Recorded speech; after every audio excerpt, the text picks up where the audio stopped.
Tim Francis. Thanks for having me. You have a great story. I love your energy as an evangelist. I've seen some of your stuff and your own personal story of conversion. Can you give us a thumbnail sketch of that? Well, yeah, definitely. I grew up in a real small town in Ohio. You know, 5 boys, 1 girl. We went to church every Sunday. But as soon as I got out of the house, I went to Ohio State, and I don't remember ever going to church except when I came home with Mom and Dad.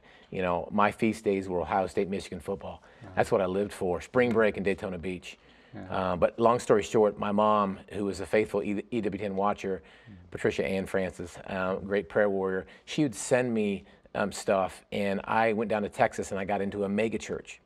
And so I thought she'd be excited, and I said, I'm going to church, and she introduced me to Marcus Grodi and the Journey Home. Right. And so I went on a quest for truth. Yeah. And I know one of the things I was interested too is like what even brought you to that mega church? What drew you to that?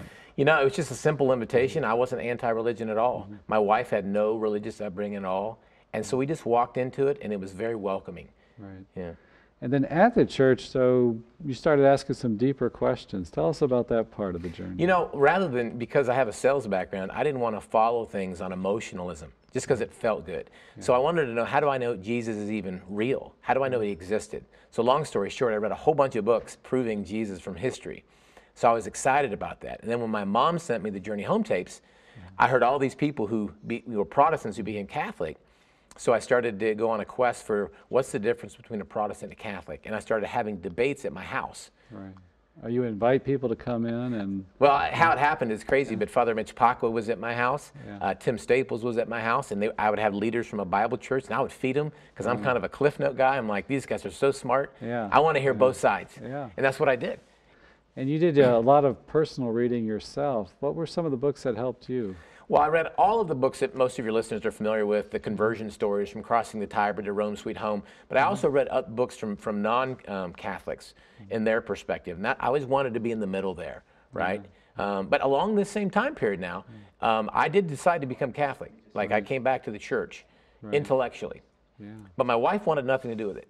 Yeah. How did you convince her, your first convert? I didn't convince her. You can't, the prophet's not welcome in their homeland. But what happened is, we were going to the mega church and the Catholic church. And my kids would say, are we going to the fun church or the boring church? Right. And I didn't have a good answer back then.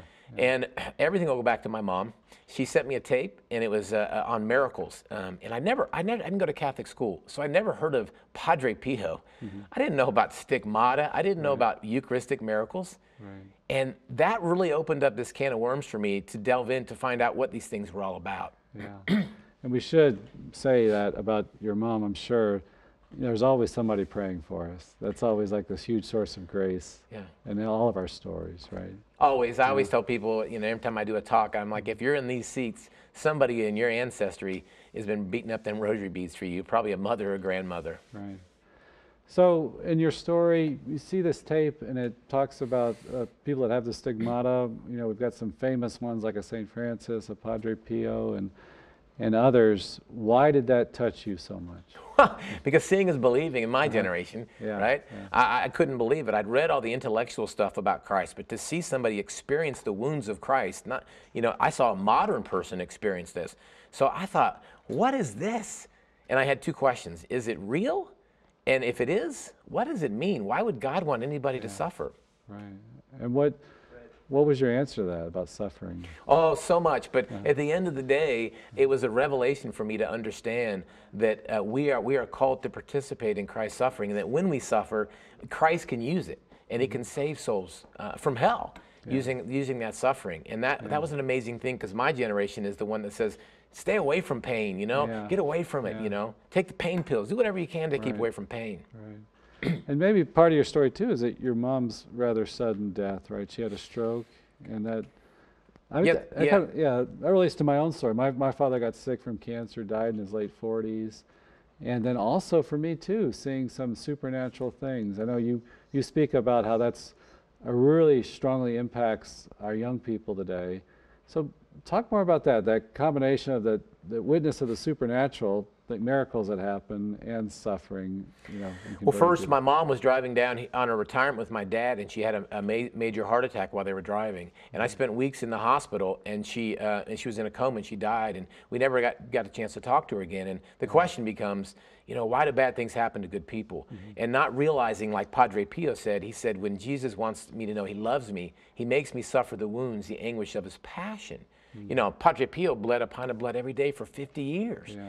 And so that concept there. Now, in terms of suffering, when I heard about the miracle of Lanciano, right, where the bread become flesh, the suffering heart, and there's Buenos Aires, the suffering heart. All these miracles, they have one thing in common: this heart that suffers. Okay, why? Right. Why does this happen?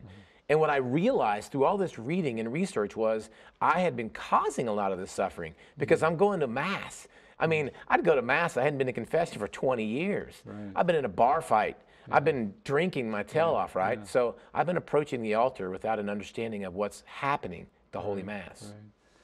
And then, like at Lanciano, say, they examine the tissue and they could tell it's under duress. Is that right? I know you've done a lot of research. Yeah. So many of these miracles, they came back, and these are independent studies, forensic scientists, and the Buenos Aires, they didn't even know. They're blind studies, basically, and they said this heart has been suffering.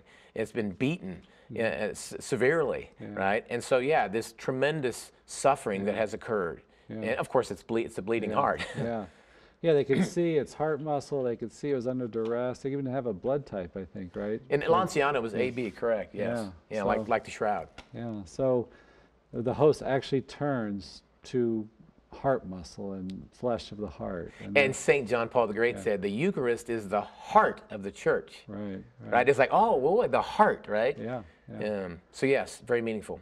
Well, we're going to take a quick break. We'll be back with how you apply these principles when you go out on mission and you proclaim the faith. So we'll be back in just a minute.